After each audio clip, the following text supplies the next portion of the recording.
okey lah dia sebab dia bersifat fundraise dan kita ada buat orang kata treasure hunt yang bersifat education kan. So baik kan, ada contribution untuk parent jugalah. Sebenarnya all rounded lah. Jadi Little Khalif dekat Sungai Jiput, yang ada pun sekolah Little Khalif, jadi dia better daripada sekolah lain. Untuk anak saya lah, untuk anak saya. Jadi anak saya yang ini pun yang ketiga. Dia daripada kakak dia, angah dia, dan yang ketiga lah adik ni. So saya anak saya memang semua kat Little Khalif Umi baca.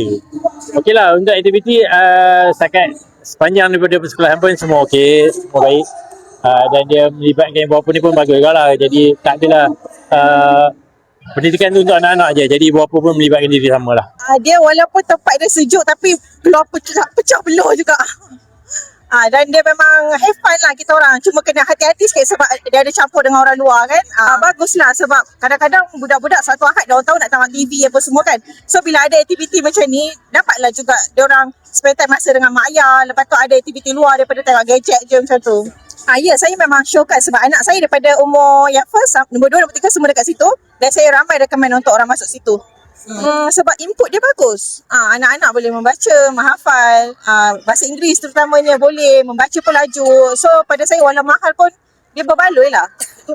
Okay, Assalamualaikum. Hari ini kami mengadakan fundraise, kita kira fundraise di Central Mall yang Kebab. Kami membuat di Central Mall. Mungkin sebab cuaca pun panas, so kami buat first time kami buat di dalam Central Mall ni.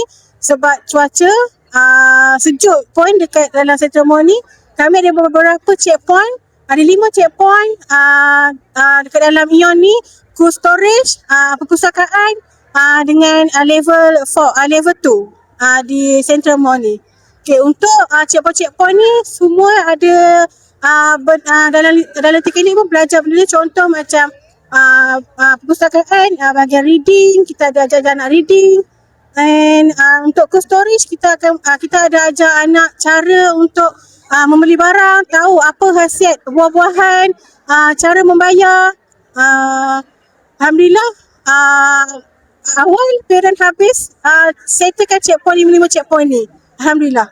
Okey, setiap LC alhamdulillah ramai yang join, ramai parent dengan family member yang join juga sekali. Untuk hari ini dalam 200 orang yang join untuk fundraise di Central Mall Ipoh. Ya betul. Tambah dengan teacher, so teacher boleh mengeratkan sekali dengan parent lah. So parent, anak-anak, family member kita boleh kenal. Lepas tu fundraise, berlari sama-sama. Semua nampak macam happy lah. Fun lah untuk settlekan 5 checkpoint ni.